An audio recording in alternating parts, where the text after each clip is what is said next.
दोस्तों, अगर आप एक सीएससी वीएलई हैं, कॉमन सर्विस सेंटर संचालक हैं और आप सभी अपनी सीएससी सेंटर पे क्यूआर कोड से पेमेंट को एक्सेप्ट करते हैं, तो ऐसे में आप सभी के लिए बड़ी समस्या क्रिएट हो सकती है। आपको जेल भी जाना पड़ सकता है, प्लस आपके अकाउंट में जितने भी पैसे हैं वो आपका अकाउंट फ्रीज हो जाएगा। तो ऐसे में आपके सभी पैसे फंस जाएंगे और आपको काफ़ी ज़्यादा दिक्कतों का सामना करना पड़ेगा।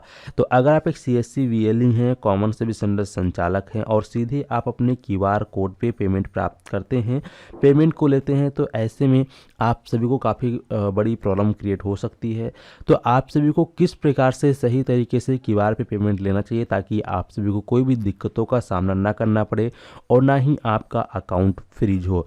ज़्यादातर जो वीएलई हैं उन सभी का जो बैंक अकाउंट है वो सेविंग अकाउंट है, और जो आपका क्यूआर कोड का जो सेटलमेंट होता है वो डायरेक्ट आपकी सेविंग अकाउंट से जुड़ा होता है। तो ऐसे में आपको दिक्कतों का सामना करना पड़ सकता है। तो ऐसे में आप सभी किस क्यूआर कोड के माध्यम से पेमेंट लें ताकि आपको किसी प्रकार की कोई भी प्रॉब्लम ना हो। आइए जानते हैं आज की इस वीडियो में। अगर आप एक सीएससी वीएलई हैं तो इस वीडियो को और भी वीएलई तक शेयर कर दीजिएगा। अपने जितने भी आप ग्रुप में जुड़े होंगे सीएससी के, उन सभी ग्रुप में इस वीडियो को शेयर कर देना ताकि जितने भी सीएससी वीएलई भाई हैं सभी को इस वीडियो को देखकर उनकी हेल्प हो सके और वो लोग जो गलतियां भी कर रहे हैं उस गलती को तत्काल प्रभाव से रोकें, अन्यथा आगे चले काफ़ी बड़ी समस्या क्रिएट हो सकती है। तो चलिए वीडियो को शुरू करते हैं। शुरू करने से पहले आपसे एक छोटी सी रिक्वेस्ट है, अगर आप चैनल पर पहली बार आए हैं तो चैनल को सब्सक्राइब करने के साथ साथ नोटिफिकेशन बेल आइकन को ऑन कर लीजिएगा ताकि आप हमारी वीडियो सबसे पहले देख पाएँ। तो चलिए शुरू करते हैं।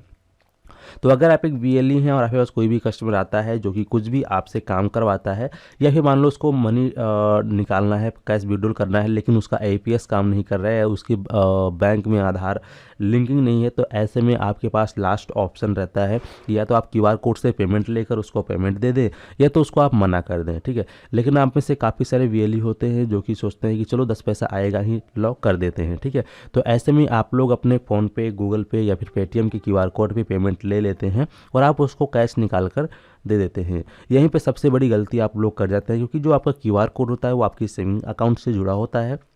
जितना भी आपका अमाउंट होता है सीधे आपके सेविंग अकाउंट में सेटलमेंट होता रहता है।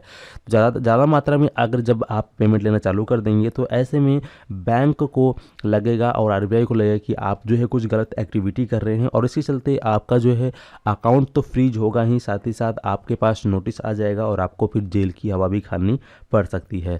तो आपको किस प्रकार से जो है कस्टमर से पेमेंट प्राप्त करने हैं क्यूआर कोड पे ताकि आपको किसी प्रकार की कोई भी समस्या ना हो। तो ऐसे में देखिए, आपके पास दो ऑप्शन होता है। पहला ऑप्शन है कि आप जो है डिजी पे लाइट का क्यूआर कोड यूज कीजिए, या फिर आप जो है करंट अकाउंट का क्यूआर कोड यूज कीजिए। आप में से काफ़ी सारे ऐसे वीएलई होंगे जिनका अभी तक करंट अकाउंट ओपन नहीं हुआ है। तो अगर आप पेमेंट का लेन देन करते हैं तो आप लोग अपनी सेविंग अकाउंट में पेमेंट का लेन देन बिल्कुल भी ना करें, क्योंकि जो सेविंग अकाउंट होता है उसमें ओनली पैसे जमा करने के लिए होता है, रोज़ रोज़ लेन देन करने के लिए नहीं होता है।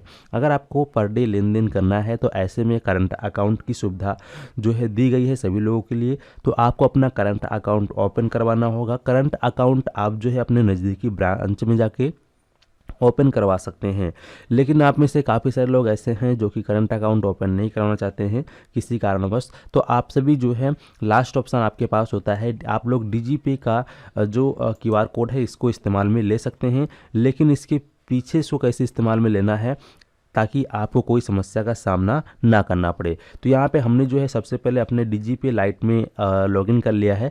लॉगिन करने के बाद हमारे सामने इस प्रकार से एक पॉपअप आया है जहाँ पर कुछ इन्फॉर्मेशन दी गई है। तो ये भी आप एक काम के लिए है, जहाँ पे टिकट वगैरह का ऑप्शन बताया गया है। तो जैसे मान लो आपको कोई भी कोई समस्या आती है तो आप लोग यहाँ पर हेल्प ले सकते हैं।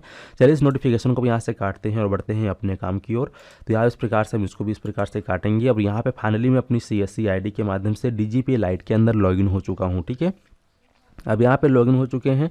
लॉगिन होने के बाद आप सभी को यहाँ पर देखो आपको एक ऑप्शन दिखाई देगा प्रोफाइल का। आपको यहाँ पर प्रोफाइल वाले ऑप्शन पे क्लिक कर देना है। जैसे इस ऑप्शन पे क्लिक करेंगे आपके सामने आपकी इस प्रकार से डिटेल्स ओपन हो जाएगी। अब यहाँ आपको देखो एक ऑप्शन दिख रहा है शो माई क्यूआर, ठीक है।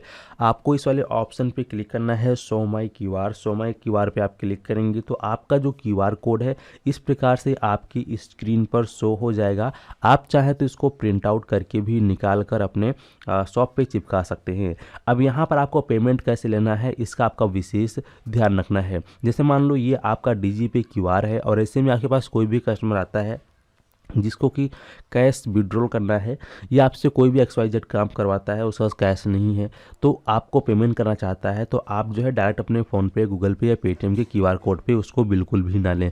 ऐसे में आप सभी को इस क्यूआर कोड पे पेमेंट लेना है। इस क्यूआर कोड पे आप जितना भी पेमेंट लेंगे वो पेमेंट आपके डीजीपे लाइट वॉलेट के अंदर यहाँ पर ऐड हो जाएगा।